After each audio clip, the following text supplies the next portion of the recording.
जी का बहुत आभारी हूं, जिन्होंने मुझे इस सम्मेलन में आमंत्रित किया और मेरे एक बहुत प्रिय विषय पर बात करने का, संवाद करने का आपसे मौका दिया। भारत देश में सन 1857 की जो क्रांति हुई थी, इस क्रांति के विषय में पिछले कई वर्षों से मैं कुछ दस्तावेज एकत्रित करता रहा हूं, उनका अभ्यास करता रहा हूं, आज भी कर रहा हूं और ये जानने और समझने की कोशिश करता रहा हूं कि 1857 की जो क्रांति हुई थी वो क्यों हुई थी, कैसे हुई थी, उसके परिणाम कहां तक गए थे और उस क्रांति ने हमारे देश में ऐसा क्या उथल पुथल मचाया जो अंग्रेजों को भारत छोड़कर चला जाना पड़ा, जबकि अंग्रेजों की इच्छा बिल्कुल नहीं थी भारत को छोड़ने की। और दुनिया के 71 से ज्यादा देशों में जिन अंग्रेजों का साम्राज्य चलता था, जिन देशों के साम्राज्य के बारे में कहा जाता था कि अंग्रेजों का साम्राज्य का सूरज कभी डूबता नहीं है, एक देश में सूरज डूबता है तो दूसरे देश में उग जाता है, ऐसे अंग्रेज जिन्होंने बहुत गहराई से जड़ें जमाई थी हमारे देश में, आखिर 1857 की क्रांति के बाद क्यों इस देश से जाने के लिए मजबूर हो गए? ये सब कुछ गंभीर प्रश्न हैं जिनको मैं आपके साथ मिलकर आज के इस व्याख्यान के माध्यम से समझने की कोशिश करूंगा। और जो भी थोड़े बहुत दस्तावेज मैंने देखे हैं अंग्रेजों की संसद की लाइब्रेरी में, हाउस ऑफ कॉमन्स में, हाउस ऑफ लॉर्ड्स की लाइब्रेरी में, भारत के जो आर्काइव्स हैं, जो यहाँ के अभिलेखागार हैं, वहां पर जो दस्तावेज रखे हैं, अन्य कई पुस्तकालय हैं हमारे देश के, वहां पर जो 1857 के बारे में दस्तावेज रखे हैं, उनके कुछ संदर्भ आज के इस व्याख्यान में देने की कोशिश करूंगा। हमारे देश में 1857 का जो स्वाधीनता संग्राम हुआ, ये सबसे अनोखा और सबसे प्रबल था। और इसकी शुरुआत कहां से हुई, तो सारे भारत के इतिहासकार और अंग्रेजी इतिहासकार भी इस बात को अब मानते हैं कि इस 1857 के स्वाधीनता संग्राम की शुरुआत 29 मार्च 1857 को हुई। 29 मार्च 1857 को हमारे भारत देश में बंगाल का जो सबसे बड़ा नगर है कलकत्ता, आज जिसको हम कोलकाता कहते हैं, उसके पास में बैरकपुर नाम की एक छावनी हुआ करती थी अंग्रेजों की, जहां पर अंग्रेजों की सेना रहा करती थी। उस बैरकपुर छावनी में भारत के बहुत बड़े क्रांतिवीर श्री मंगल पांडे काम किया करते थे। मंगल पांडे अंग्रेजों की सेना में भर्ती हो गए थे एक सिपाही के रूप में और सेना के कार्य में लगे हुए थे। उन्हीं मंगल पांडे ने 29 मार्च 1857 को क्रांति की शुरुआत कर दी थी। शुरुआत कैसे हुई? हमारे भारत में सन 1856 से अंग्रेजों की सरकार ने कुछ ऐसे कारतूस बनाकर इस्तेमाल करना शुरू किया था जिन कारतूसों में गाय और सुअर की चर्बी लगाई जाती थी। हमारे भारत देश में अंग्रेजों की सेना जो कारतूस इस्तेमाल किया करती थी, उन कारतूसों में गाय और सुअर की चर्बी का तेल निकालकर लगाया जाता था और भारत के सैनिक जो अंग्रेजी सेना में नौकरी किया करते थे, उनको वो कारतूस मुंह से खोलने के लिए मजबूर होना पड़ता था। पुराने समय में जो कारतूस बना करते थे बंदूक में चलाने के लिए, उन कारतूसों के ऊपर एक टोपी लगी रहती थी। उस टोपी को खोलकर कारतूस को बंदूक में डाला जाता था, फिर उसको चलाया जाता था। वो जो टोपी लगाई जाती थी कारतूस की, उस टोपी को आसानी से लगाया जा सके और आसानी से निकाला जा सके, उसके लिए चिकनाई की जरूरत पड़ती थी, तेल की जरूरत पड़ती थी। और 1856 के आसपास सबसे सस्ती चिकनाई जो भारत में मिलती थी, सबसे सस्ती और सबसे आसानी से जो चिकनाई भारत में मिलती थी, वो गाय के मांस में से निकाला हुआ तेल होता था, सुअर के मांस में से निकाला हुआ तेल होता था। 1 किलो चिकनाई गाय के मांस में से निकाली हुई 4 आने में मिल जाया करती थी। 4 आने किलो, 4 आना आप समझते हैं 16 आने का 1 रुपया हुआ करता था, उस 16 आने के रुपए का 4 आना हिस्सा, तो 4 आने में 1 किलो चिकनाई मिल जाती थी, गाय के मांस में से निकाली गई, और लगभग 4 आने में ही मिल जाती थी सुअर के मांस में से निकाली हुई। अंग्रेजों की सरकार इन चिकनाइयों का इस्तेमाल कारतूस की टोपी को लगाने में, और वो टोपी मुंह से खोली जाए तो आसानी से निकल जाए, इसके लिए प्रयोग किया करती थी। अंग्रेजों ने जब ये कारतूस इस्तेमाल करना शुरू किया तो भारत के जो सैनिक अंग्रेजों की सेना में नौकरी किया करते थे, उनको इस बात पर बहुत आपत्ति हुई, और कई सैनिकों ने अपना विरोध दर्ज कराया अंग्रेजी शासकों के सामने, अंग्रेजी सेना के बड़े अधिकारियों के सामने। दुर्भाग्य ये हुआ कि जब भी भारतीय सैनिकों ने ये विरोध दर्ज कराया कि हमको गाय की चर्बी के कारतूस मुंह से खोलने पड़ते हैं, तो अंग्रेजों के जो फौजी अफसर हुआ करते थे, उन्होंने इस शिकायत पर कोई ध्यान नहीं दिया और इन्होंने इसको कोई महत्व भी नहीं दिया। कारण क्या था? कारण यह था कि अंग्रेज खुद गाय का मांस खाते थे, और अंग्रेजी सेना का एक बड़ा हिस्सा प्रतिदिन गाय का मांस खाया करता था। अंग्रेजी सेना के बहुत बड़े हिस्से में सुअर का भी मांस खाया जाता था। आप जानते हैं, अंग्रेज आए थे यूरोप के इलाके से, और यूरोप के इलाके में गाय का मांस खाना सामान्य बात है, सुअर का मांस खाना और भी सामान्य बात है। 2 ही तरह के मांस पूरे यूरोप और अमेरिका में खाए जाते हैं। एक मांस को बीफ कहते हैं अंग्रेजी में, बीफ माने गाय का मांस, और एक मांस को पोर्क कहते हैं, पोर्क माने सुअर का मांस। तो बीफ और पोर्क खाने वाले अंग्रेज थे, गाय का भी मांस खाते थे, सुअर का भी मांस खाते थे। उनके लिए ये कोई महत्व की बात नहीं थी कि गाय का मांस और सुअर का मांस किसी कारतूस में लगा दिया जाए और उस कारतूस को मुंह से खोलना पड़े। उनके लिए तो ये सामान्य बात थी, क्योंकि वो खाया करते थे। लेकिन भारत के जो सैनिक थे, भारत के जो नागरिक थे और अंग्रेजी सेना में काम करते थे, उनके लिए ये बहुत आपत्तिजनक था। जो हिंदू थे और भारतीय थे, उनके लिए ये आपत्तिजनक था कि गाय का मांस कारतूस पे लगाया जा रहा है, और जो मुसलमान थे और भारतीय थे, उनके लिए ये आपत्तिजनक था कि सुअर का मांस लगाया जा रहा है। इसलिए भारत के सैनिकों ने ये सवाल उठाना शुरू किया सन 1856 से, लेकिन अंग्रेजों के किसी भी अधिकारी ने इस पर ध्यान नहीं दिया। जिन भारतीय सैनिकों ने आपत्ति उठाई थी इन कारतूसों के सवाल पर, उनमें से एक भारतीय सैनिक थे अमर शहीद मंगल पांडे, जिनका नाम हम बड़े आदर से और सम्मान से लेते हैं।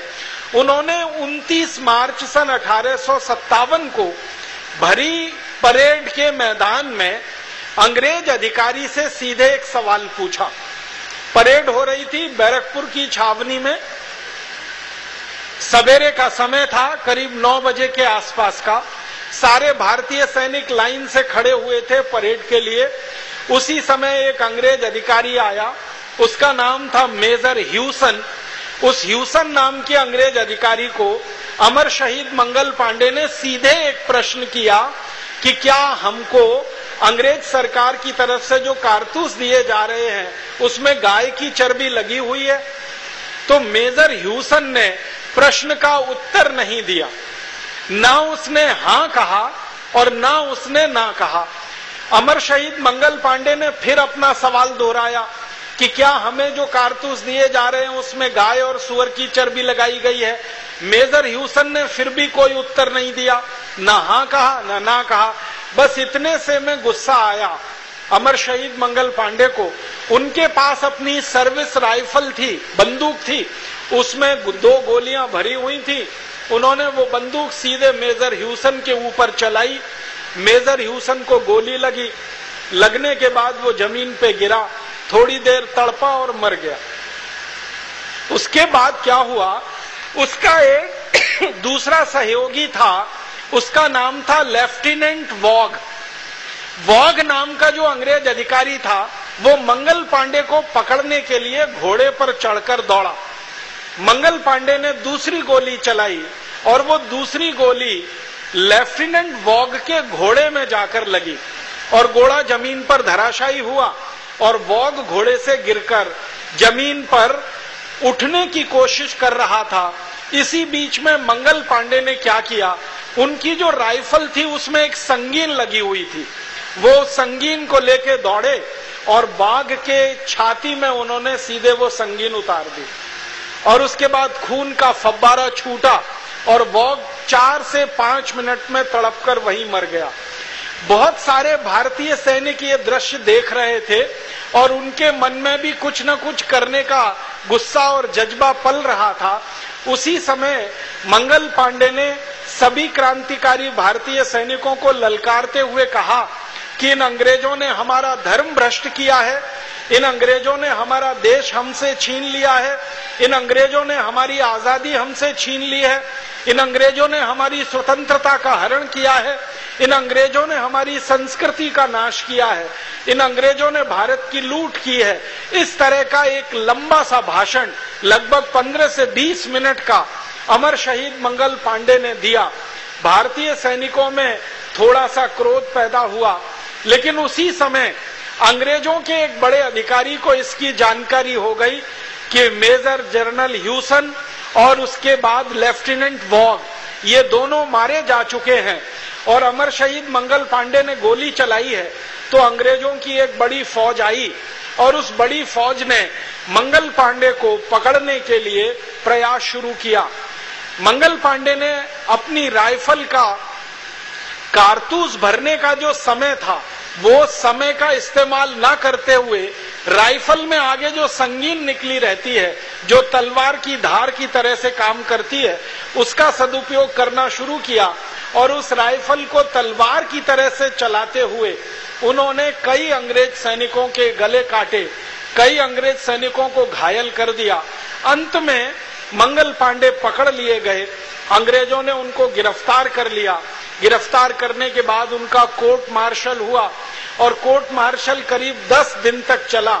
10वें दिन उनको फांसी की सजा सुना दी गई और 8 अप्रैल 1857 को बैरकपुर की छावनी में अमर शहीद मंगल पांडे को अंग्रेजों ने फांसी पर चढ़ा दिया। समस्या ये हुई थी उस समय कि मंगल पांडे को फांसी देने के लिए कोई तैयार नहीं था। फांसी की घोषणा हो चुकी थी, लेकिन उनको फांसी देने के लिए कोई तैयार नहीं था। जितने भी जल्लाद अंग्रेजों की सेना में उस समय नौकरी करते थे बैरकपुर की छावनी में, सबने मना कर दिया कि हम मंगल पांडे को फांसी पर नहीं चढ़ाएंगे। तो अंग्रेजों के सामने समस्या ये खड़ी हुई कि फांसी की सजा तो होनी है, अब जल्लाद कोई तैयार नहीं है, तो क्या किया जाए। तो अंग्रेजों ने कलकत्ता से फिर कुछ दूसरे जल्लादों को मंगवाया। उन जल्लादों को बहुत ज्यादा पैसे का लालच दिया गया और न सिर्फ पैसे का लालच दिया गया, बल्कि उनको बहुत ज्यादा बड़ी तरक्की मिल जाएगी सेना में, फौज में, उनके बच्चों को जिंदगी भर के लिए फौज में नौकरी मिलेगी और पेंशन की व्यवस्था की जाएगी उनके लिए। ऐसे लालच के साथ 4 जल्लाद कलकत्ता से बुलाए गए। उन जल्लादों ने 8 अप्रैल 1857 को अमर शहीद मंगल पांडे को फांसी पर चढ़ाया। ये दृश्य जब भारतीय सैनिकों ने देखा कि मंगल पांडे का कोई कसूर नहीं था, फिर भी अंग्रेजों ने उनको फांसी पर चढ़ा दिया। उन्होंने एक सीधा सा प्रश्न पूछा था कि क्या कारतूस में गाय और सुअर की चर्बी लगाई जाती है। इस सीधे सवाल का जवाब न देकर अंग्रेजों ने झूठ मूठ में कोर्ट मार्शल करके मंगल पांडे को फांसी दे दी है। तो भारत के सैनिक जो उस छावनी में रहते थे उनमें बहुत गुस्सा और विद्रोह पैदा हो गया और बहुत अच्छा एक काम उन सैनिकों ने मिलकर कर लिया। करीब 1100 से ज्यादा भारतीय सैनिकों ने मंगल पांडे की फांसी होने के थोड़ी देर के बाद ही एक संकल्प कर लिया कि अब हम इस गुलामी की नौकरी को छोड़ देंगे, इन अंग्रेजी फौज की नौकरी को हम अब नहीं करेंगे, क्योंकि ना जाने हमारे साथ ऐसा कब क्या हो जाए जो मंगल पांडे के साथ हुआ। तो 1100 से ज्यादा भारतीय सैनिकों ने नौकरी छोड़ दी। वहां से वो जुलूस बनाकर थोड़ी दूर तक पैदल चलकर गए।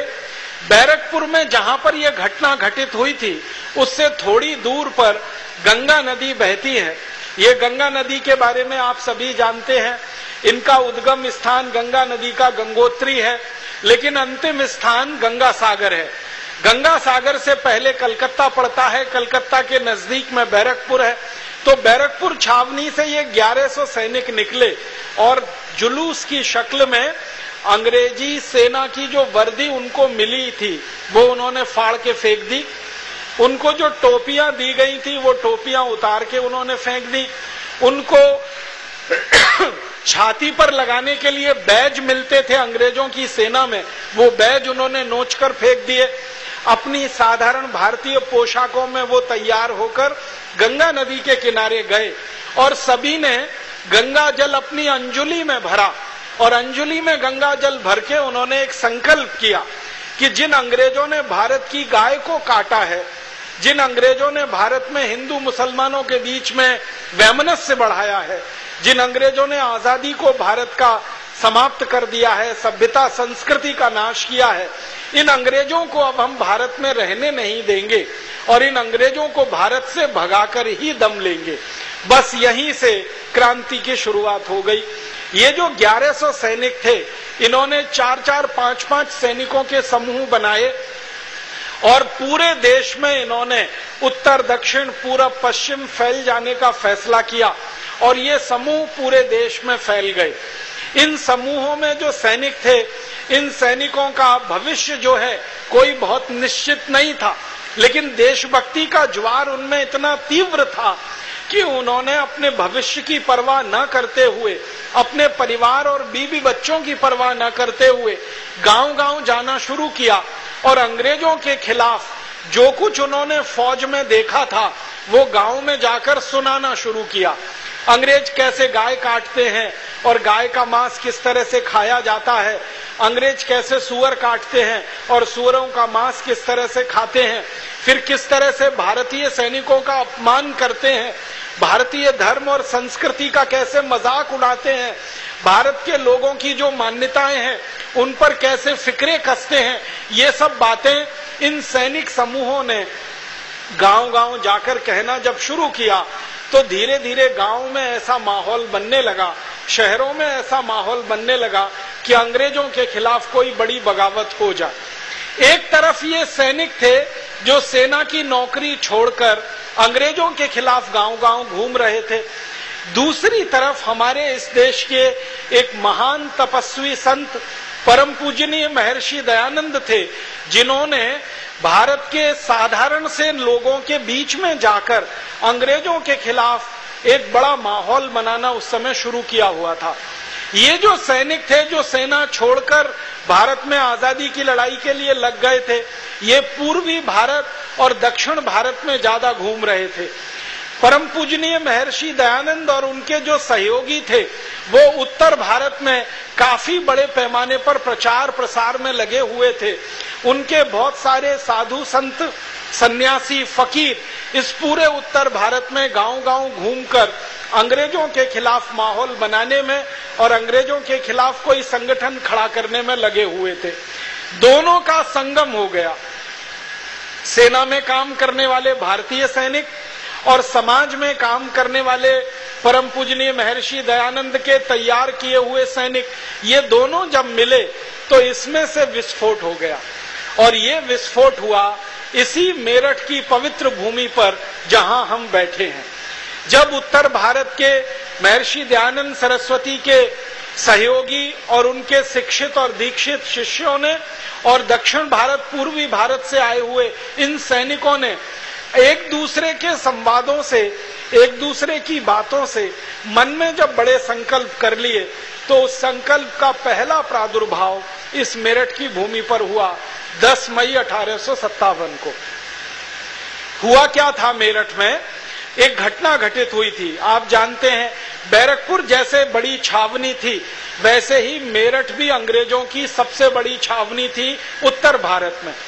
उत्तर भारत में अंग्रेजों की दो ही सबसे बड़ी छावनियां हुआ करती थी, एक तो अंबाला जिसको आज अंबाला कैंट कहा जाता है और दूसरा था ये मेरठ। ये मेरठ कैंट का पूरा इलाका अंग्रेजों की छावनी का इलाका था। इस अंग्रेजी छावनी में 6 मई 1857 को बहुत सारे भारतीय सैनिकों ने अंग्रेजी अधिकारियों को कारतूस इस्तेमाल करने से मना कर दिया था। 6 मई 1857 को यहाँ मेरठ कैंट में परेड हो रही थी। उस परेड में भारतीय सैनिक जो अंग्रेजों की फौज में नौकरी करते थे, उनको ये कारतूस दिए गए इस्तेमाल करने के लिए और आदेश मिला कि इन कारतूसों को चलाओ, तो भारतीय सैनिकों ने वो कारतूस चलाने से मना कर दिया। 6 मई 1857 को ये कारतूस चलाने से जब सैनिकों ने मना किया तो अंग्रेज अधिकारियों के कान खड़े हो गए और उनको ये समझ में आने लगा कि बैरकपुर में जो घटना घटित हुई है अमर शहीद मंगल पांडे की बगावत और क्रांति के रूप में, वो शायद मेरठ में भी घटित हो सकती है। वैसा ही कुछ मेरठ में भी हो सकता है। तो अंग्रेज अधिकारियों ने ये फैसला कर लिया कि मेरठ में जो क्रांतिकारी भारतीय सैनिक अंग्रेजों की फौज में हैं, इन सबको फौज से निकाल दिया जाएगा और इनको हथकड़ियां पहनाकर जेल में डाला जाएगा और इनके ऊपर कम से कम 10 साल की सजा का प्रावधान किया जाएगा और इनको जितनी भी बेइज्जती हो सकती है वो बेइज्जती इनकी की जाएगी। 6 मई 1857 को अंग्रेजों ने ये तय कर लिया और 9 मई 1857 को सवेरे करीब 9 साढ़े 9 बजे मेरठ कैंट में 90 से ज्यादा भारतीय सैनिकों को फौज में से निकालने का आदेश सुना दिया गया, क्योंकि वो 90 सैनिक थे जिन्होंने ये कारतूस इस्तेमाल करने से मना कर दिया था। फिर उसके बाद अंग्रेजी अधिकारियों ने ये घोषणा कर दी कि इन सभी सैनिकों को हथकड़ियां पहना दी जाएं, इनके कपड़े उतारे जाएं, इनकी टोपियां उतारी जाएं, इनके बैज छीन लिए जाएं और इनको हाथ को पीछे बांधकर इनकी नंगे शरीर से परेड निकाली जाए। भारतीय सैनिकों का ये अपमान बहुत ज्यादा उन्होंने 9 मई को कर दिया। सभी सैनिकों के कपड़े उतार लिए, उनके हाथ पीछे बांध दिए, हाथों में हथकड़ियां, पैर में बेड़ियां और उनका परेड मैदान में जुलूस निकलवा दिया। तो जो दूसरे भारतीय सैनिक इस घटना को देख रहे थे, उनके मन में बहुत गुस्सा पैदा हुआ और उन सैनिकों ने अपने गुस्से का उस समय तक तो कोई इजहार नहीं किया, उस समय तक तो गुस्से को उन्होंने प्रकट नहीं किया, लेकिन शाम को करीब 5 बजे के आसपास जो भारतीय सैनिक गुस्सा प्रकट करने की कोशिश कर रहे थे, वो मेरठ शहर के बाजार में निकले कुछ सामान आदि खरीदने के लिए। तो बाजार में कई महिलाओं ने उनके ऊपर बहुत कठोर टिप्पणियां कर दी। कई माताओं ने, बहनों ने उनको ये कहा कि तुम्हारे जो सहयोगी रहे, तुम्हारे जो भाई रहे, अंग्रेजों ने ऐसे 90 से ज्यादा भारतीय सैनिकों का जो अपमान किया है, उनकी वर्दियां उतारी हैं, उनको शरीर नंगा करके उनकी परेड निकाली है, उनको जो है हथकड़ी और बेड़ियां डालकर उनके साथ जो दुर्व्यवहार किया है, तुम कैसे भारतवासी हो, अपने भाइयों के इस अपमान पर चुपचाप बैठे हो। तो सैनिकों का गुस्सा भड़क गया। वो लौटकर वापस आए बाजार से।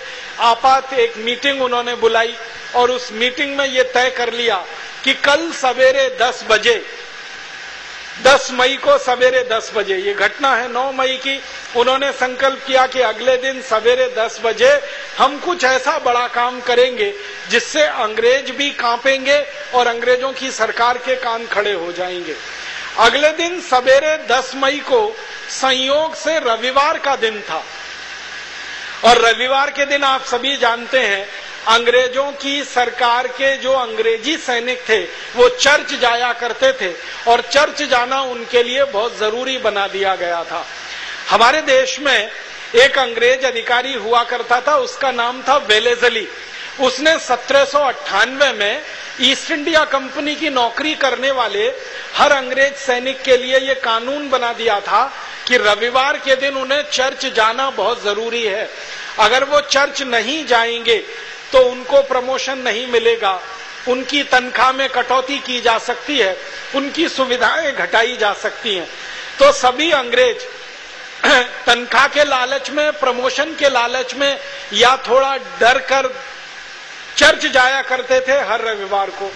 और ये वेलेजली नाम का ही अंग्रेज अधिकारी था जिसने रविवार की छुट्टी कराई थी पूरे भारत देश में, जो दुर्भाग्य से आजादी के 63 साल के बाद आज भी चल रही है। रविवार का दिन छुट्टी का दिन होगा क्योंकि उस दिन चर्च जाना है, और ये छुट्टी पहले की गई थी अंग्रेज अधिकारियों के लिए, बाद में ये छुट्टी कर दी गई भारतीय सैनिकों के लिए, और भारतीय सैनिकों के साथ भारतीय नागरिकों के लिए जो अंग्रेजी ईस्ट इंडिया कंपनी में काम किया करते थे। तो 10 मई को रविवार था। सारे अंग्रेज सैनिक रविवार के दिन यहाँ मेरठ के चर्च में गए हुए थे। वो चर्च की बिल्डिंग अभी भी टूटी फूटी यहाँ आप देख सकते हैं, जो कैंट एरिया में है। इधर भारतीय सैनिकों ने संकल्प कर लिया था कि अभी अंग्रेजों को सबक सिखा देना है। तो जब अंग्रेज चर्च में अंदर घुसे हुए थे और अपनी प्रार्थना कर रहे थे, उसी समय मेरठ में क्रांति की शुरुआत हुई, बगावत हुई, और सबसे पहले भारतीय सैनिकों ने यहाँ का चर्च जला दिया, चर्च में आग लगाई। तो जो अंग्रेज चर्च के अंदर भरे हुए थे वो सब के सब अंदर जल के भस्म हो गए।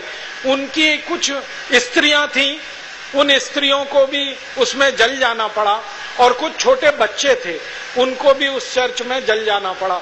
कुछ बच्चे और कुछ स्त्रियां संयोग से निकलकर बाहर आ गए थे, लेकिन उनको लोगों ने नहीं छोड़ा, क्योंकि चर्च में आग लगाने का काम भारतीय सैनिकों ने जरूर किया था, लेकिन आग लगते समय हजारों की संख्या में मेरठ के नागरिक भी वहां उपस्थित थे, और उन्होंने चर्च को चारों तरफ से घेर रखा था।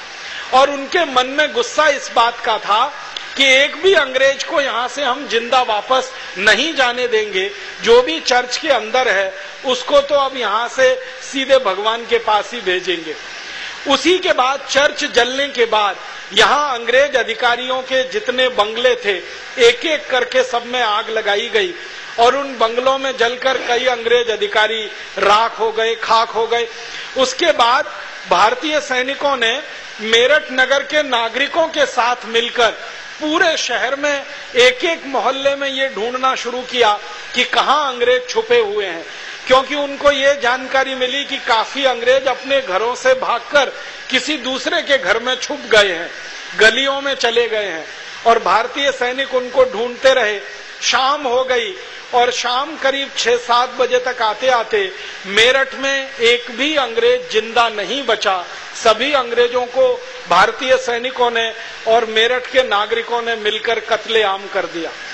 आपको ये जानकर बहुत आश्चर्य लगेगा, बहुत हैरानी होगी कि सैनिकों के पास तो बंदूकें थी, सैनिकों के पास तो संगीनें थी, तलवारें थी, उनसे वो अंग्रेजी सैनिकों के सामने लड़ाई लड़ रहे थे। लेकिन मेरठ के जो नागरिक थे उनके हाथ में क्या था? उनके हाथ में तो बंदूक नहीं थी, उनके हाथ में तो तलवार नहीं थी। तो अंग्रेजों के जो दस्तावेज हैं वो बताते हैं कि मेरठ के नागरिकों के हाथ में फसल काटने वाला हसिया था, जिससे फसल काटी जाती है। गेहूं की फसल हम काटते हैं, धान की फसल काटते हैं, वो हसिया था लोगों के हाथ में। और उस हसियों को लेकर माताएं बहनें सड़क पर और भाई भी सड़क पर घूम रहे थे, और जहां कोई अंग्रेज मिलता था गर्दन उसकी हसिये से काटते थे। सैनिकों के पास तो बंदूकें थी, तलवारें थी चलाने के लिए, लेकिन साधारण नागरिकों के हाथ में तो हसिया था। कुछ साधारण नागरिकों के बारे में अंग्रेज दस्तावेज बताते हैं, अंग्रेजी दस्तावेज, कि उनके हाथ में खुरपी थी, खुरपा था, हसिया था। ऐसी चीजों को लेकर ये सारे नागरिक इकट्ठे हुए थे। और सबसे ज्यादा आश्चर्य में डालने वाली जो बात है वो ये कि अंग्रेज इतिहासकारों ने जब इन नागरिकों के बारे में जानकारी लेने की कोशिश की तो पता चला कि मेरठ के आसपास के लगभग 40 से ज्यादा गांवों के लोग इकट्ठे हुए थे अंग्रेजों से बदला लेने के लिए। इन 40 गांवों की पूरी सूची है, हाउस ऑफ कॉमन्स की लाइब्रेरी में रखी हुई है। ये सब गांव मेरठ के आसपास के गांव हैं। कुछ गांव हैं जो मेरठ से मुजफ्फरनगर के बीच में हैं, और कुछ गांव हैं जो मेरठ से मोदी नगर के बीच में है। इन 40 गांवों के नागरिकों की संख्या हजारों में थी, जिन्होंने अंग्रेजों को यहां से कत्लेआम करा दिया। उसके बाद रात हो गई, एक भी अंग्रेज जिंदा नहीं बचा। तो भारतीय सैनिकों ने तय कर लिया कि अब क्या करना है, तो अब उन्होंने कहा दिल्ली चलना है और दिल्ली चलकर अंग्रेजों का जो मुख्य केंद्र है उस पर कब्जा करना है। तो लगभग 2000 भारतीय सैनिक, उनके साथ कुछ भारतीय नागरिक जो सामान्य नागरिक थे, गांव से इकट्ठे होकर आए थे, इन लोगों ने घोड़ों की और कुछ खच्चरों की व्यवस्था की और उन पर बैठकर ये सारे सैनिक रातों रात दिल्ली के लिए निकल गए। सवेरा होते होते ये दिल्ली पहुंच गए। 11 मई को 1857 के साल में दिल्ली में 2000 मेरठ के सैनिक जो भारतीय सैनिक थे और 1500 से ज्यादा लोग जो गांव के सामान्य नागरिक थे, इन्होंने दिल्ली में प्रवेश किया। दिल्ली में उस समय बहादुर शाह जफर की सेना के कई सैनिक थे जो अंग्रेजों से लड़ाई लड़ने की कसमसाहट तो रखते थे, लेकिन उनका जो बादशाह था, राजा बहादुर शाह जफर, वो लड़ने को तैयार नहीं था। बहादुर शाह जफर कभी भी अंग्रेजों से लड़ने को तैयार नहीं हुआ। हमेशा उसके मन में ये दुविधा रही कि मैं अंग्रेजों से लड़ूं या अंग्रेजों से मित्रता करूं, अंग्रेजों से लड़ने में फायदा है या मित्रता करने में फायदा है। और दूसरा उसका दुर्भाग्य ये था कि उसके आसपास के जो सहयोगी थे वो हमेशा बहादुर शाह जफर को ये समझाया करते थे कि अंग्रेजों से दोस्ती करने में ही फायदा है, लड़ने में कोई फायदा नहीं। जैसे बहादुर शाह जफर की एक पत्नी थी जिसका नाम था जीनत महल, वो हमेशा बादशाह बहादुर शाह जफर को यही कहा करती थी कि अंग्रेजों से लड़ाई लड़के तो कुछ मिलने वाला नहीं है, इनसे दोस्ती रखेंगे तो शायद हमें कुछ मिल जाएगा। तो क्या मिल जाएगा? जीनत महल का एक लड़का था जो बहादुर शाह जफर से पैदा हुआ था। जीनत महल चाहती थी कि बहादुर शाह जफर के मरने के बाद ये उसका लड़का यहाँ का बादशाह बने और उसके नाम से पूरी बादशाहत चले। जीनत महल के मन में ये जो छोटा सा स्वार्थ था, इस स्वार्थ के चलते उसने कभी भी राजा बहादुर शाह को अंग्रेजों से लड़ने नहीं दिया। लेकिन राजा बहादुर शाह की जो सेना थी वो अंग्रेजों से लड़ना चाहती थी। सेना में जो सैनिक थे वो अंग्रेजों के पूरी तरह से खिलाफ थे। तो हुआ ये कि जब मेरठ के सैनिक वहां पहुंचे और इन्होंने बहादुर शाह जफर के महल में जाकर ये जानकारी दी, महल माने लाल किला, लाल किले में बहादुर शाह जफर रहा करता था, वही उसके महल के रूप में इस्तेमाल हुआ करता था। तो सैनिकों ने जाकर ये सूचना दी कि मेरठ में तो क्रांति हो गई है और अब वो क्रांति दिल्ली में हमें करनी है। तो बहादुर शाह जफर के सारे सैनिक मेरठ के सैनिकों के साथ आकर गले मिले और उन्होंने कहा कि हमें तो क्रांति दिल्ली में भी करनी है, राजा माने तो अच्छा है, नहीं माने तो हम तो क्रांति करेंगे। अब मेरठ के सैनिक, दिल्ली के सैनिक इकट्ठे होकर बहादुर शाह जफर के पास पहुंचे। बहादुर शाह जफर ने बहुत देर तक सोचते हुए कहा, ना हां ना ना। एक स्पष्ट रूप से हां भी नहीं कह रहा था, दूसरी तरफ से ना भी नहीं कह रहा था। फिर मेरठ के सैनिकों ने बादशाह को कहा कि देखो, आप अगर लड़ाई लड़ो हमारे साथ तब आपका नाम इतिहास में रहेगा, नहीं लड़ोगे तो हम तो लड़ने ही वाले और वैसे भी आप मारे जाओगे। अंग्रेज आपको हमारा जासूस कहेंगे और जिंदा नहीं रहने देंगे और हम आपको अब बिना लड़ाई लड़े छोड़ेंगे नहीं। इसलिए आप राजी राजी आते हो हमारे साथ तो अच्छा है, नहीं तो बेराजी हम आपको ले ही लेंगे अपने साथ। बहादुर शाह जफर ये सुनकर थोड़ा परेशान हो गया। फिर उसने मेरठ के सैनिकों से कहा कि भाई मेरे पास तो राजा की पदवी भी नहीं है, ये तो अंग्रेजों ने छीन ली है। मैं तो नाम का राजा हूँ, ना मेरा कोई कानून यहाँ चलता है, ना मेरा कोई हुक्म मानता है, न मेरे पास पैसे हैं, न मेरे पास कोई धन दौलत है। मैं तो गरीबी में जीवन बिता रहा हूँ, मैं तो आपको तनख्वाह भी नहीं दे सकता, पगार नहीं दे सकता। तो मेरठ के सैनिकों ने कहा कि हम तनख्वाह और नौकरी के लिए लड़ाई नहीं लड़ रहे, हम देश की आजादी के लिए लड़ाई लड़ रहे हैं, अंग्रेजों से आजाद कराना है देश को, इसके लिए लड़ रहे हैं। और हम आपसे वेतन मांगने नहीं आए, वेतन के लिए हमें जो जरूरत पड़ेगी वो हम उसका इंतजाम कर लेंगे। आप तो बस घोषणा करो कि हमें अंग्रेजों के खिलाफ युद्ध शुरू करना है। तो बहादुर शाह जफर ने मेरठ के सैनिकों के दबाव में, दिल्ली के सैनिकों के दबाव में घोषणा कर दी और उस घोषणा का बहुत बड़ा असर हुआ। पूरी दिल्ली में 50,000 से ज्यादा सैनिक इकट्ठे हो गए पूरी दिल्ली में। आप देखो, मेरठ से 2,000 सैनिक गए थे और लगभग 1,500 साधारण लोग गए थे। इन्होंने दिल्ली में घूम घूम कर 2-3 दिनों के अंदर 50,000 से ज्यादा सैनिकों को इकट्ठा कर लिया और उन 50,000 सैनिकों ने इकट्ठा होकर अंग्रेजों के ऊपर धावा बोल दिया। अंग्रेजों का सबसे बड़ा गढ़ उस जमाने में दिल्ली में हुआ करता था दरियागंज का इलाका। ये जो दरियागंज आज आपको दिखाई देता है, ये पूरा अंग्रेजों का गढ़ हुआ करता था। अंग्रेजों के सारे बड़े अधिकारी इसी दरियागंज इलाके में रहा करते थे।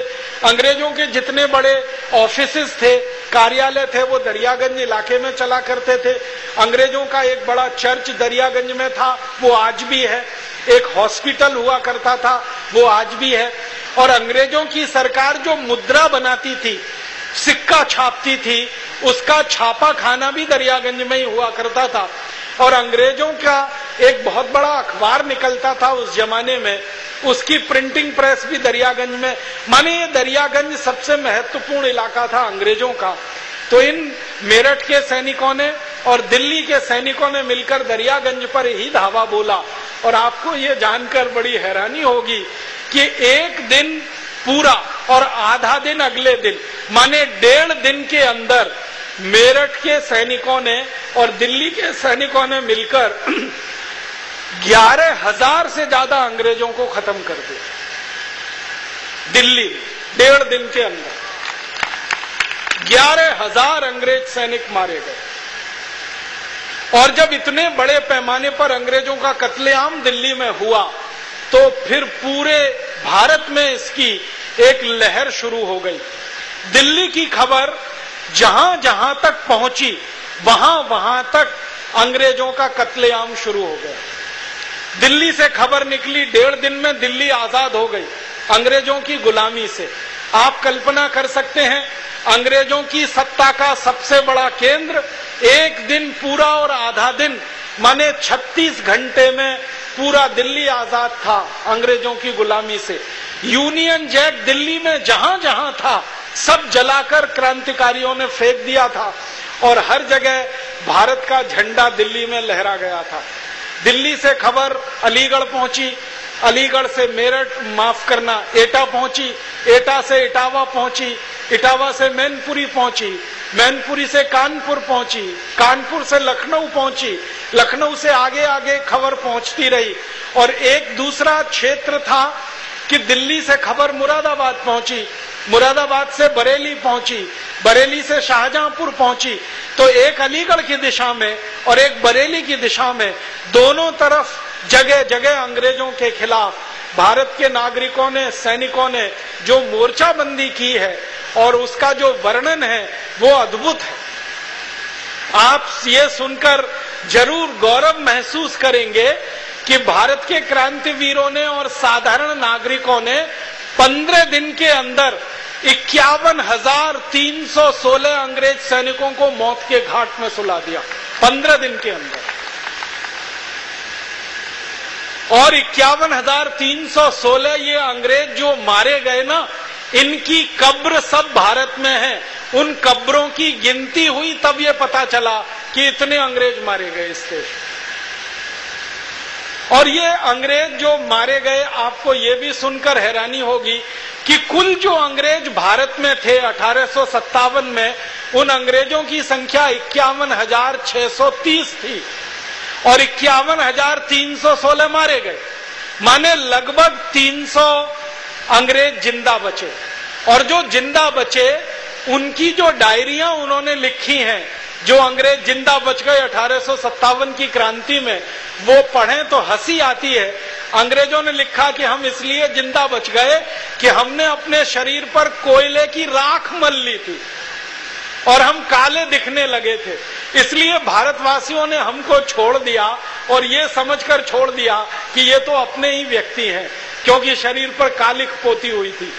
कई अंग्रेजों ने अपनी डायरियों में लिखा है कि हम इसलिए जिंदा बच गए कि हमने फकीरों का वेश धारण कर लिया। और हमारे देश में कहा जाता है फकीरों को मारना नहीं, तो वो इसलिए जिंदा हो गए कि बच गए कि फकीरों का वेश धारण किया। कुछ अंग्रेजों ने अपनी डायरियों में लिखा है कि वो इसलिए जिंदा बच गए कि उन्होंने साधु संत का चोला ओढ़ लिया। और कई अंग्रेज, कम से कम 250 से ज्यादा अंग्रेजों ने अपनी डायरी में इस बात को स्वीकार किया है कि उनके पास जो भी कपड़े थे उस कपड़े को सबसे पहले उन्होंने नारंगी रंग में रंगा, क्योंकि ये नारंगी रंग भारत में श्रद्धा का, सम्मान का प्रतीक है और अंग्रेजों को लगा कि जिंदा बचने के लिए इस नारंगी की शरण में ही जाना पड़ेगा, भगवा ही लेना पड़ेगा। तो अंग्रेजों ने अपने कपड़े भगवा रंग में रंग लिए और उन कपड़ों को उन्होंने पहन लिया और भारतीय लोगों ने उनको छोड़ दिया, उनके ऊपर दया दिखाई। लेकिन जो अंग्रेज छूट गए वही हमारे लिए खतरनाक साबित हो गए। ये छूटे हुए अंग्रेज, ये बचे हुए अंग्रेज किसी तरह से भारत से इंग्लैंड वापस चले गए और लंदन वापस जाने के बाद इन्होंने जो कहानी सुनाई तो ब्रिटिश पार्लियामेंट परेशान हो गई और ब्रिटिश पार्लियामेंट में ये तय किया गया कि भारत जैसा देश अगर हमारे हाथ से निकल गया तब तो सारी दुनिया के देश हमारे हाथ से निकल जाएंगे। ब्रिटिश पार्लियामेंट में सबसे महत्वपूर्ण जो बहस हुई भारत के बारे में वो 1857 1 सितंबर के दिन हुई। 1 सितंबर 1857 को ब्रिटिश पार्लियामेंट के हाउस ऑफ कॉमन्स और हाउस ऑफ लॉर्ड्स दोनों की संयुक्त बैठक हुई। लोकसभा और राज्यसभा की संयुक्त बैठक हुई। इस संयुक्त बैठक में सबसे बड़ा प्रश्न था कि भारत आजाद हुआ तो क्या होगा, भारत हमारे हाथों से निकल गया तो क्या होगा। सारे अंग्रेज अधिकारियों का एक मत से ये कहना था कि अगर भारत हमारे हाथ से निकल गया तो दुनिया के 70 देश हमारे हाथ से निकल जाएंगे, क्योंकि ये भारत के रास्ते पे ही चल पड़ पाएंगे और भारत के तरीके से ही अपने यहाँ बगावत करके, क्रांति करके आजादी हासिल करेंगे। इसलिए भारत को वापस अपने कब्जे में लाना है, भारत को फिर से गुलाम बनाना है, भारत पर फिर से अंग्रेजों का शासन स्थापित कराना है, इसके लिए कुछ किया जाए। तो ब्रिटिश पार्लियामेंट ने, अंग्रेजों की संसद ने एक स्वर से तय किया कि दोबारा से बहुत बड़ी सेना फिर भारत में भेजी जाए और उस सेना की ताकत से भारत को फिर गुलाम बनाने के काम में लगा जाए। उसी समय में संयोग कुछ ऐसा हुआ कि अंग्रेजों का एक बड़ा युद्ध चीन के साथ होने वाला था और अंग्रेजों का जो युद्ध चीन के साथ होने वाला था उस युद्ध में अंग्रेजों ने चीन को हराने के लिए बहुत बड़ी सेना तैयार कराई हुई थी। वो पूरी सेना उन्होंने भारत के लिए रवाना कर दी।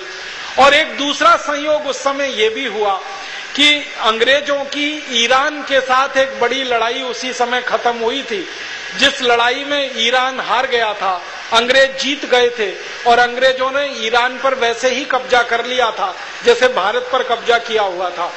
तो ईरान में जो अंग्रेजी फौज थी और चीन के लिए जो फौज उन्होंने तैयार की हुई थी, इन दोनों फौजों को भारत में भेजने का फैसला किया गया।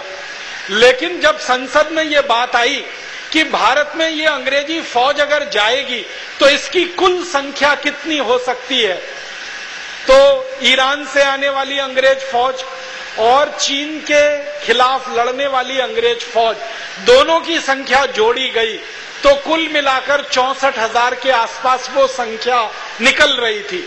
तो ब्रिटिश पार्लियामेंट में बहस इस बात की हो रही थी कि ये 64,000 अंग्रेज सैनिक आखिर भारत में जाकर कितनी देर लड़ेंगे, क्योंकि 51,316 अंग्रेजों को तो भारतवासियों ने 15 दिन में ही खत्म कर दिया था। तो अंग्रेजों की चिंता इस बात की थी कि हमारे ये 64,000 के आसपास सैनिक हैं, ये कितने दिन लड़ पाएंगे, कितना मुकाबला कर पाएंगे। तो एक अंग्रेज अधिकारी हुआ करता था उस समय ब्रिटिश पार्लियामेंट में, वो मेंबर ऑफ पार्लियामेंट था, उसका नाम था विलियम विल्बरफोर्स। उसने एक सुझाव दिया और वो सुझाव हमारे लिए बहुत तकलीफ का कारण बन गया। विल्बरफोर्स ने ब्रिटिश पार्लियामेंट में कहा कि हमारे अंग्रेज सैनिक कभी भी भारत को दोबारा जीत नहीं पाएंगे। इसको आपको ध्यान से सुनने की जरूरत है। विल्बरफोर्स कह रहा है ब्रिटिश पार्लियामेंट में कि हमारे अंग्रेज सैनिक कभी भी भारत को दोबारा जीत नहीं पाएंगे। क्यों? तो वो कहता है कि भारत का एक सैनिक 10 अंग्रेजों को मार के गिरा देता है। भारत का एक सैनिक 10 अंग्रेज सैनिकों पे भारी पड़ता है। और विल्बरफोर्स कहता है कि जो भारतीय सैनिक अंग्रेजों की सेना में भारत में काम कर रहे हैं, उन्हीं की संख्या 2,64,000 से ज्यादा है। अगर वो ही लड़ गए इन अंग्रेजों से तो ये तो काम तमाम इनका 2-3 दिन में ही हो जाएगा। तो क्या करें, कोई और योजना बताओ। तो विल्बरफोर्स कहता है कि एक योजना है कि भारत में कुछ राजा महाराजा ऐसे हैं जो अंग्रेजों से वफादारी कर सकते हैं। कई ऐसे भारत के राजा महाराजा हैं जो अंग्रेजों से दोस्ती कर सकते हैं। कई ऐसे राजा महाराजा हैं जो अंग्रेजों के सहयोगी बन सकते हैं। इन राजा महाराजाओं से मदद ली जाए और इनसे सैनिक लिए जाएं, उनके साथ अंग्रेज सैनिक मिले और तब भारत पर दोबारा हमला किया जाए। तो ब्रिटिश पार्लियामेंट में लिस्ट बनाई गई कि बताओ कौन कौन से राजा महाराजा हैं भारत में जो अंग्रेजों की मदद कर सकते हैं, जो अंग्रेजों से सहयोग कर सकते हैं, जो अंग्रेजों से दोस्ती कर सकते हैं और भारत के अपने ही नागरिकों के खिलाफ लड़ सकते हैं।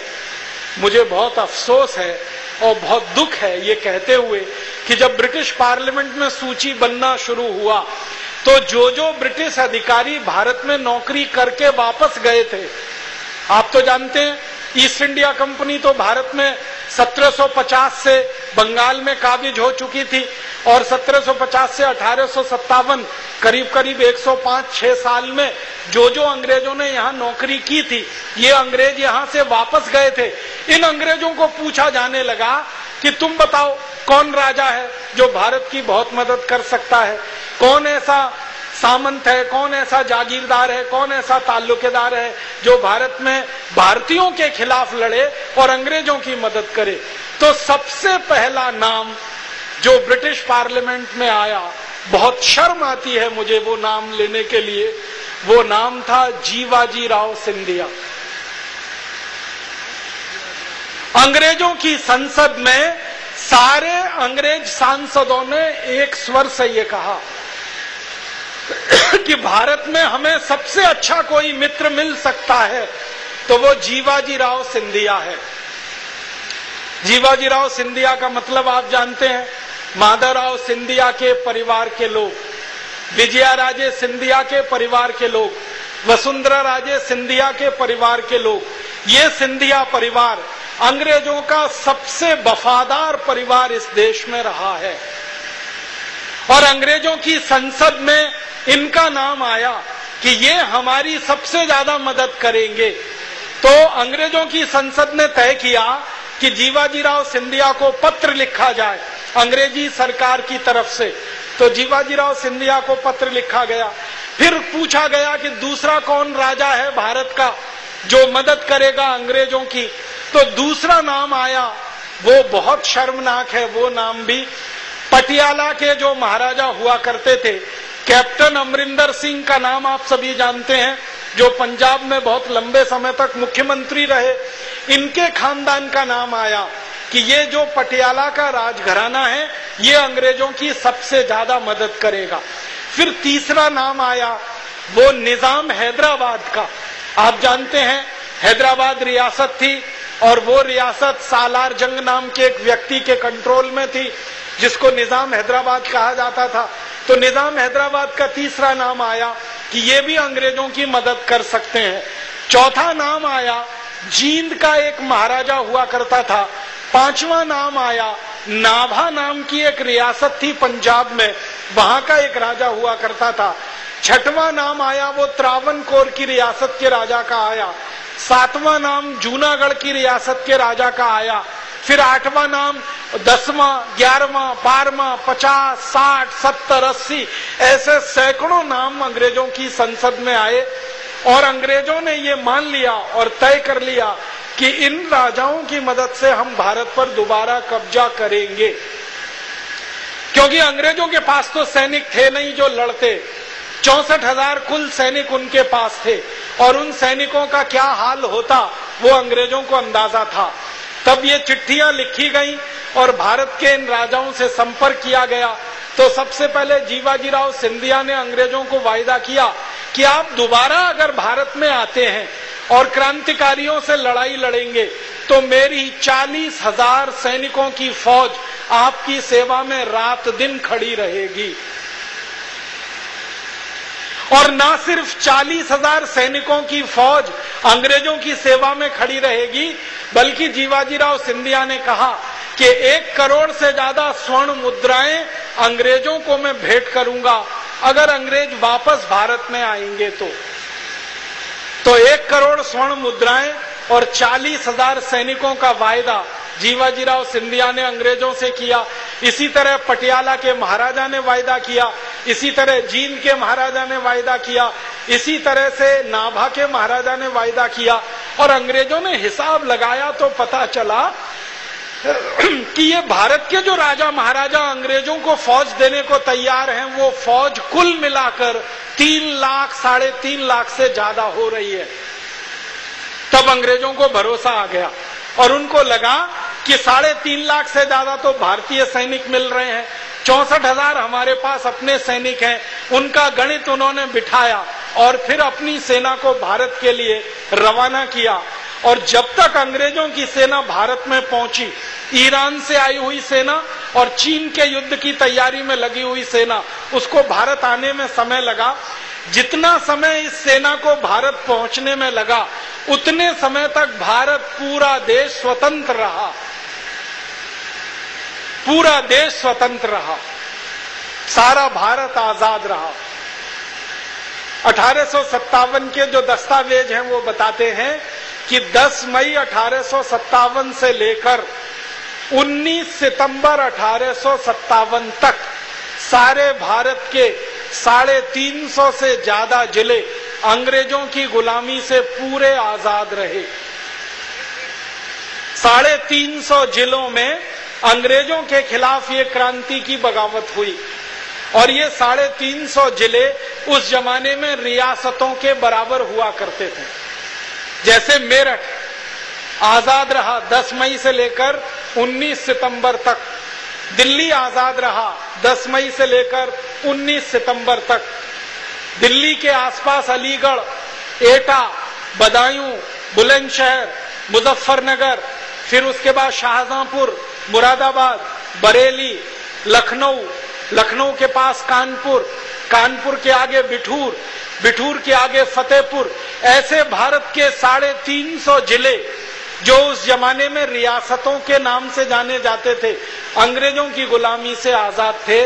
और इनमें भारत का झंडा फहराया जाता था, यूनियन जैक कहीं पर भी नहीं था, भारत आजाद हो गया था। अब हमारे मन में जब ये सवाल आता है कि अगर भारत आजाद हो गया था 1857 में, तो 1947 तक गुलामी क्यों झेलनी पड़ी? ये 1947 तक की गुलामी भारत के उन गद्दार राजा महाराजाओं के कारण झेलनी पड़ी जो अंग्रेजों से मिल गए थे और क्रांतिकारियों का विरोध कर रहे थे। जीवाजीराव सिंधिया जैसे भारत के ऐसे 60 से ज्यादा राजा महाराजा थे जिन्होंने अंग्रेजों की हां में हां मिलाई थी और अपनी सेना अंग्रेजों के समर्थन में भेजी थी। अब एक मजेदार घटना घटित हुई कि जैसे जीवाजीराव सिंधिया ने अपनी सेना को आदेश दिया कि अंग्रेजों के खिलाफ लड़ना नहीं है, अंग्रेजों के समर्थन में लड़ना है, क्रांतिकारियों के खिलाफ, तो जीवाजीराव सिंधिया की सेना में बगावत हो गई और सेना में 2 फाड़ हो गए, 2 टुकड़े हो गए। एक हिस्सा सेना का भारत के क्रांतिकारियों के साथ मिल गया, दूसरा हिस्सा राजा की वफादारी में अंग्रेजों के साथ चला गया। जो हिस्सा जीवाजीराव सिंधिया की सेना का क्रांतिकारियों के साथ मिल गया, उस हिस्से का नेतृत्व किया महारानी झांसी लक्ष्मीबाई ने और तात्या टोपे ने। वही सेना थी जिसकी मदद से झांसी रानी लक्ष्मीबाई ने युद्ध लड़ा और तात्या टोपे अंग्रेजों के खिलाफ 8 महीने तक सतत युद्ध करते रहे।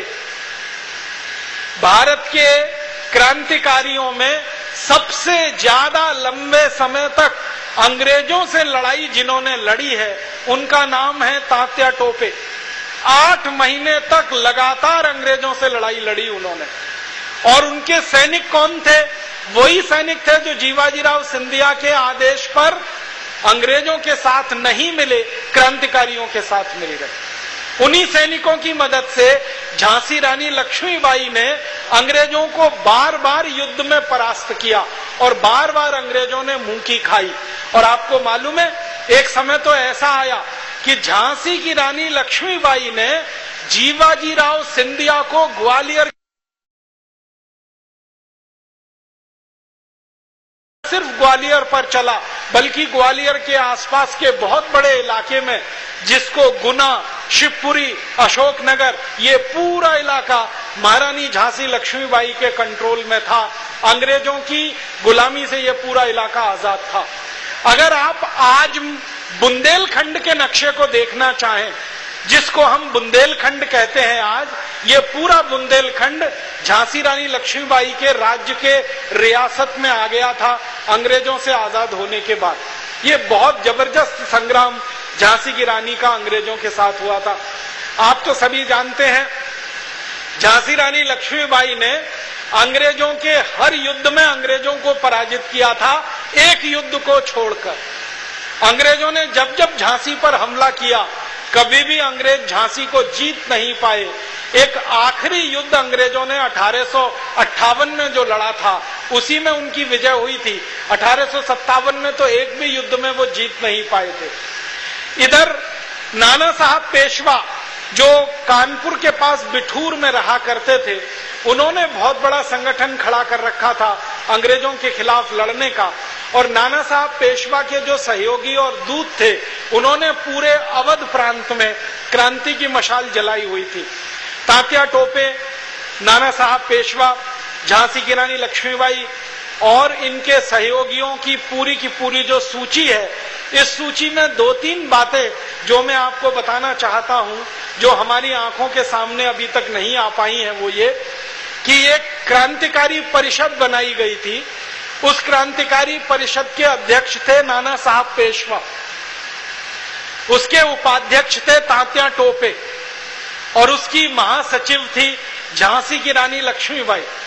ये तीनों क्रांतिवीर अध्यक्ष, उपाध्यक्ष और महासचिव की भूमिका में थे। और उस क्रांतिकारी परिषद के कार्यकर्ताओं की संख्या सारे देश में लाखों में थी। अंग्रेज इतिहासकारों ने इस संख्या का अनुमान लगाया है।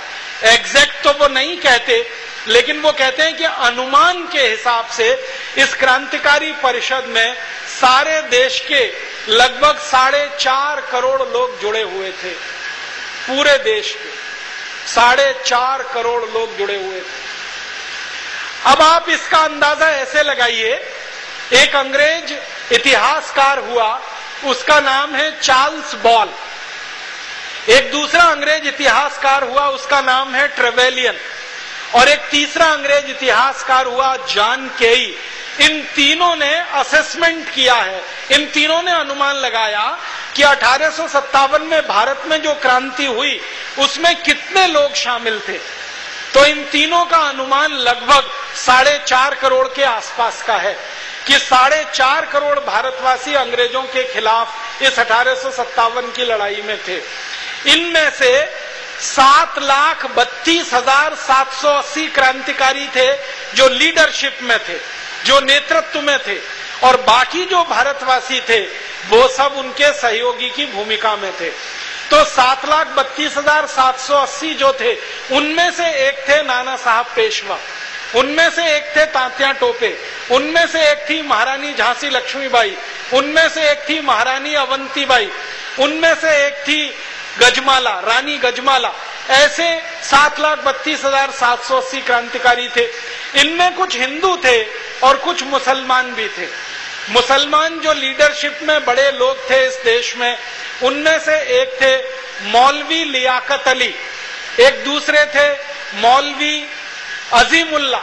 ये अजीमुल्ला जो व्यक्ति थे, ये तात्या टोपे के सबसे खास व्यक्ति बताए जाते हैं। तात्या टोपे उनको अपना राइट हैंड कहा करते थे, दाहिना हाथ कहा करते थे, और अजीमुल्ला को नाना साहब पेशवा भी अपना दाहिना हाथ मानते थे। तो नाना साहब पेशवा और तात्या टोपे के साथ कंधे से कंधा मिलकर लड़ने वाले अजीमुल्ला, ऐसे लियाकत अली, ये दो बड़े मुस्लिम भाई थे। और इसके अलावा हजारों की संख्या में मस्जिदों में अजान पढ़ने वाले साधारण से लेकर असाधारण लोग भी थे। कुछ इनमें महिलाएं भी थी, कुछ इनमें पुरुष भी थे। इस 1857 की क्रांति के बारे में 3-4 विशेष बातें मुझे आपके सामने लानी है। वो ये कि हिंदू और मुसलमान दोनों साथ में लड़ रहे थे, स्त्री और पुरुष दोनों लगभग बराबर की संख्या में लड़ रहे थे। अगर 4.5 करोड़ भारतवासी अंग्रेजों से लड़ रहे थे तो इनमें 2 करोड़ से ज्यादा महिलाएं थी पूरे भारत में। और 350 स्थानों पर जो लड़ाई हुई है अंग्रेजों से, उन लड़ाइयों का जो वर्णन अंग्रेजों के दस्तावेजों में है, उस वर्णन को पढ़ने के बाद मैं अभिभूत हो गया ये जानकर कि भाइयों के साथ बहनें कंधे से कंधा मिलाकर लड़ रही थी। और लड़ाई कैसे चलती थी? जैसे भाई बंदूक चलाते थे तो बहनें बंदूकों में कारतूस भरने का काम किया करती थी। भाई गोला चलाते थे तोप से तो बहनें तोप को खींचकर ले जाने के काम में लगा करती थी। उस जमाने में तोपें जो होती थी वो बैलगाड़ी पे रख के ले जाई जाती थी और बैलगाड़ी में 2 बैल और उसके साथ एक बहन होती थी जो तोप को ले जाने के काम में बहुत मदद किया करती थी। तो तोप का गोला चलाने का काम कोई भाई कर रहा है तो तोप को स्थान तक ले जाने का काम कोई बहन कर रही है। और इससे भी ज्यादा अद्भुत बात है ये जो पता चलती है कि गोला चलाने का काम कोई भाई कर रहा है लेकिन गोले में बारूद भरने का काम कोई बहन कर रही है। कानपुर की एक बहन थी जिसका अंग्रेजों ने बहुत वर्णन किया है, उसका नाम था अजीजन बाई। अजीजन बाई का जो चरित्र है, इतिहास है, वो पता करने से मालूम हुआ कि वो पेशे से वैश्या थी और अपना शरीर बेचती थी।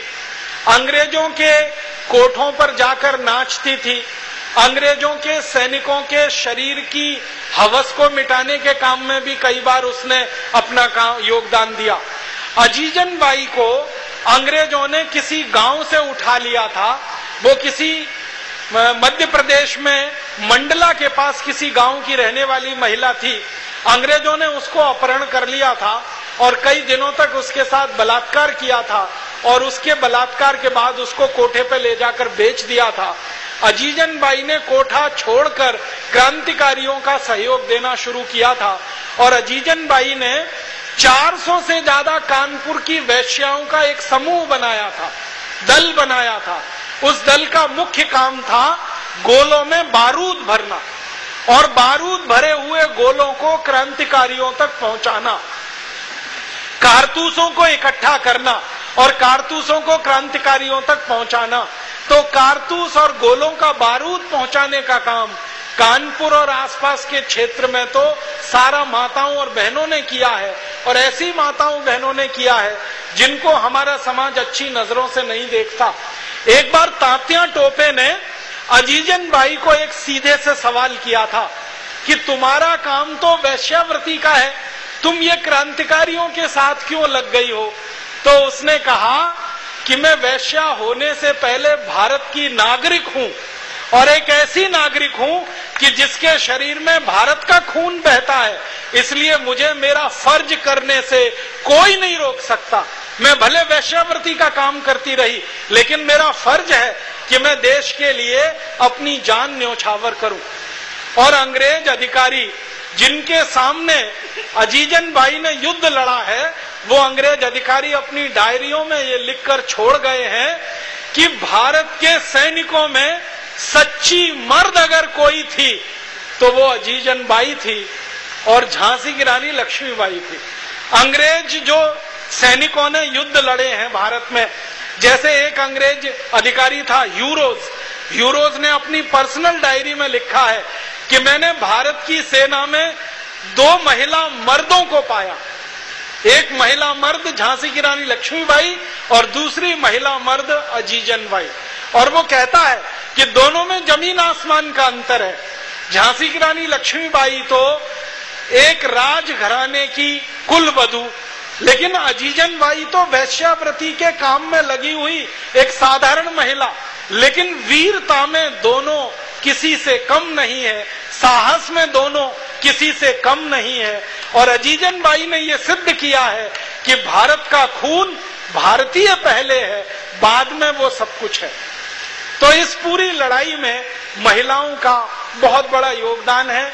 आपको सुनकर बहुत अच्छा लगेगा कि आर्य समाज के महर्षि स्वामी दयानंद की शिक्षा जो महिलाओं के लिए दी गई, जो समाज के लोगों के बीच में आई, उस शिक्षा का पूरा असर इस 1857 की लड़ाई में दिखाई देता है। परम पूजनीय महर्षि दयानंद जी उस जमाने में शायद पहले महर्षि थे जिन्होंने महिलाओं को पुरुषों के बराबर और कई कई स्थानों पर महिलाओं को पुरुषों से आगे सम्मान दिया। आप सभी जानते हैं महिला शिक्षा के लिए जितना उन्होंने इस देश में काम किया, महिलाओं के सम्मान को बढ़ाने के लिए जितना उन्होंने काम किया, वो अद्भुत है। एक जगह परम पूजनीय महर्षि दयानंद और महारानी झांसी लक्ष्मीबाई का संवाद हुआ है और इस संवाद लेकिन 19 सितंबर के बाद भारत के कुछ जीवाजीराव सिंधिया, पटियाला घराने और जींद और नाभा घराने के गद्दार राजाओं के अंग्रेजों के साथ मिल जाने के कारण फिर अंग्रेजों ने भारत पर हमला किया। और दोबारा जब अंग्रेजों ने भारत पर हमला किया तो भारत के गांव-गांव में उन्होंने कत्लेआम मचा दिया। एक अंग्रेज अधिकारी जिसका नाम था जनरल नील, उसकी डायरी का एक वाक्य सुनाता हूं। जनरल नील कहता है कि दोबारा से जब हमने भारत पर हमला किया तो हमने किसी बुजुर्ग को नहीं छोड़ा, किसी बच्चे को नहीं छोड़ा, किसी स्त्री को नहीं छोड़ा, किसी पुरुष को नहीं छोड़ा। जो भी भारतवासी हमारे सामने आया हमने उसको खत्म कर दिया। और कैसे कैसे खत्म किया, तो जनरल नील खुद अपनी डायरी में लिख रहा है कि हम गोली मार के लोगों को खत्म करते थे, हम लोगों को जिंदा जला के मार डालते थे, हम लोगों को घोड़ों और हाथी पर बिठा के उनके गले में रस्सी का फंदा लगाया करते थे और हाथी घोड़ों को किसी पेड़ के नीचे ले जाकर खड़ा किया करते थे और रस्सी का फंदा पेड़ के ऊपर से खींच लिया करते थे और हाथी और घोड़े को नीचे से भगा दिया करते थे और लोग लटक कर मर जाया करते थे। नील कहता है कि हजारों हजारों गांव हमने नर विहीन कर दिए, नर विहीन, हजारों हजारों गांव। वो कहता है कि बिठूर में हमने जब हमला किया, बिठूर माने नाना साहब पेशवा का घर, तो कहता है बिठूर में हमने जब हमला किया तो बिठूर की आबादी लगभग 24,000 की थी। उस आबादी में 3 महीने के बच्चे से लेकर 94 साल तक के बुजुर्ग हमने किसी को नहीं छोड़ा। बच्चों को हमने फुटबॉल की तरह से उछाला और गोलियों से उनको बींध दिया। बुजुर्गों को हमने झोपड़ियों में जिंदा जला दिया, घरों में जिंदा जला दिया। और जो स्त्रियां हमको मिली, उन स्त्रियों के साथ हमने जो किया वो सुन नहीं सकते हम, लेकिन मैं आपको सुनाना जरूर चाहूंगा। नील अपनी डायरी में लिख रहा है कि हमें जहां भी कोई गांव में स्त्री मिलती थी भारतीय, उसके शरीर को हम नंगा करते थे, उसके कपड़े उतारते थे, उसको पूरे गांव में नंगा घुमाते थे, फिर उस स्त्री को इतना तड़पाते थे, इतना परेशान करते थे कि वो चीखती थी और हम आनंद से हंसते थे। और वो कहता है कि पता नहीं कितनी स्त्रियों के इस तनों के अग्रभाग को हम लोहे के चिमटे से दबाते थे और तब तक दबाते थे जब तक कि उसमें से खून निकलना ना शुरू हो जाए। फिर उन स्त्रियों के साथ हम बलात्कार करते थे और बलात्कार करने के बाद फिर उनको हम मारा करते थे। नील कहता है कि भारत के हजारों गांव में हमने ये किया और हजारों गांव को नर विहीन कर दिया, स्त्री विहीन कर दिया, पुरुष विहीन कर दिया। और ये सब हुआ 19 सितंबर 1857 के बाद, जब अंग्रेजों ने दोबारा से भारत पर हमला किया और भारत के राजाओं ने अंग्रेजों को इस काम में मदद की। और उसके बाद ये हमले बढ़ते गए, राजाओं की सेना अंग्रेजों के साथ मिलती गई, क्रांतिकारियों की संख्या धीरे धीरे घटती गई और एक समय आया कि 1858 1 नवंबर तक फिर से अंग्रेजों का शासन भारत पर स्थापित हो गया। 1858 1 नवंबर को अंग्रेजों का शासन जब स्थापित हुआ तो महारानी विक्टोरिया की तरफ से एक ऐलान किया गया, उस ऐलान को भारत में भेजा गया। उस ऐलान के अनुसार उन्होंने कहा कि अब भारत में कंपनी शासन नहीं चलेगा, अब भारत में अंग्रेजों की संसद का शासन चलेगा। 1857 के पहले ईस्ट इंडिया कंपनी का शासन था और 1858 के बाद सीधे अंग्रेजों का शासन आ गया। और उसके बाद जो ऐलान किया गया वो ये कि अब भारत में जो भी कुछ किया जाएगा वो कानून बनाकर किया जाएगा, और जो भी कानून बनेंगे वो अंग्रेजों की संसद में बनेंगे, और अंग्रेजों की संसद से बने हुए कानून भारत राज्य में लागू किए जाएंगे। उन कानूनों को बनाने का काम अंग्रेज करेंगे और उन कानूनों को लागू करने का काम अंग्रेजों की फौज भारत में करेगी। और उसके बाद अंग्रेजों ने इस देश में कानून बनाने शुरू किए। सबसे पहला कानून बनाया इंडियन पुलिस एक्ट, पुलिस बना दी उन्होंने। दूसरा कानून बनाया इंडियन सिविल सर्विसेज एक्ट। तीसरा कानून बनाया इस देश में उन्होंने इंडियन इनकम टैक्स एक्ट। चौथा कानून बनाया इंडियन फॉरेस्ट एक्ट। ऐसे 34,735 कानून अंग्रेजों ने बनाए 1857 की लड़ाई के बाद। और इन कानूनों का एकमात्र उद्देश्य था कि भारत में ऐसी व्यवस्था लागू करो जो दोबारा कभी अंग्रेजों के खिलाफ बगावत ना हो, दोबारा कभी अंग्रेजों के खिलाफ भारत में युद्ध ना हो, तो दोबारा भारत में अंग्रेज कभी बगावत ना सहन करें, दोबारा भारतवासी अंग्रेजों के खिलाफ बगावत ना करें। इसके लिए कानूनों की व्यवस्था अंग्रेजों ने बनाई और वो कानून इस देश में लगाए। मुझे बहुत दुख और दुर्भाग्य से आपको एक बात कहनी है, वो ये कि जो कानून 1857 की क्रांति के बाद भारत को हमेशा गुलाम बनाए रखने के लिए बनाए गए, वो कानून अब आजादी के 63 साल के बाद भी इस देश में चल रहे हैं और उन कानूनों में रत्ती भर भी कोई फेरबदल नहीं हुआ है। बड़े दुख के साथ कहना पड़ता है 1860 का बनाया हुआ पुलिस कानून आज भी चल रहा है, 1860 का बनाया हुआ इनकम टैक्स का कानून आज भी चल रहा है, 1872 का बनाया हुआ फॉरेस्ट कानून आज भी चल रहा है। ऐसे 34,735 कानून चल रहे हैं। अब हम सब भारतवासियों को क्या करना चाहिए?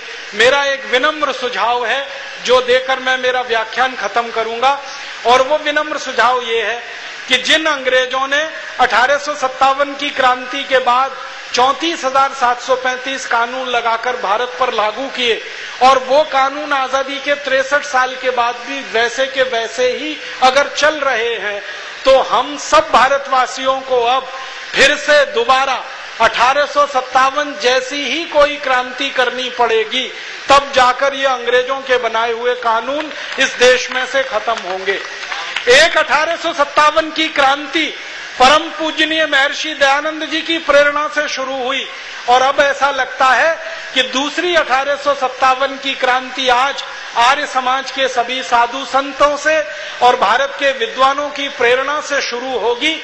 और दूसरी क्रांति की शुरुआत करने में आज का ये सम्मेलन मील का पत्थर साबित होगा। ईश्वर से मैं प्रार्थना करूंगा, ईश्वर से इस बात का निवेदन करूंगा कि हम सबको उतना ही तेज, उतना ही साहस, उतनी ही धैर्य हम में आ जाए जो 1857 के क्रांतिकारियों में था, उतनी ही वीरता हम में फिर से आ जाए जो 1857 के क्रांतिकारियों में थी। उसी वीरता, उसी साहस, उसी तेजस्विता को लेकर हम फिर से खड़े हों और अब अंग्रेजों के खिलाफ नहीं, अंग्रेजों के बनाए गए कानूनों के खिलाफ हमें क्रांति करनी है। अब अंग्रेज तो नहीं है लेकिन उनके बनाए हुए कानून इस देश में है। अब अंग्रेज तो नहीं है लेकिन अंग्रेजियत इस देश में है। अब गोरे अंग्रेज तो चले गए हैं, इन कानूनों की मदद से कुछ काले अंग्रेज इस देश में पैदा हुए हैं जो देश की सत्ता व्यवस्था को वैसे ही भ्रष्ट बना रहे हैं जैसे अंग्रेजों ने बनाया था, देश को वैसे ही नोच कर खा रहे हैं जैसे अंग्रेजों ने कभी नोच के खाया था। तो हम सबको फिर से एक संकल्प लेना है और उस संकल्प लेने की कड़ी में आज का सम्मेलन हमारे लिए प्रस्थान बिंदु बने, इस भावना के साथ मैं आप सबका आभार व्यक्त करता हूं, धन्यवाद देता हूं। आयोजकों को विनम्र प्रणाम करता हूं कि उन्होंने मुझे बुलाया और मेरे भाव व्यक्त करने का मौका दिया, मेरे विचार आपसे शेयर करने का, साझा करने का मुझे मौका मिला। बहुत बहुत आभार, बहुत बहुत धन्यवाद।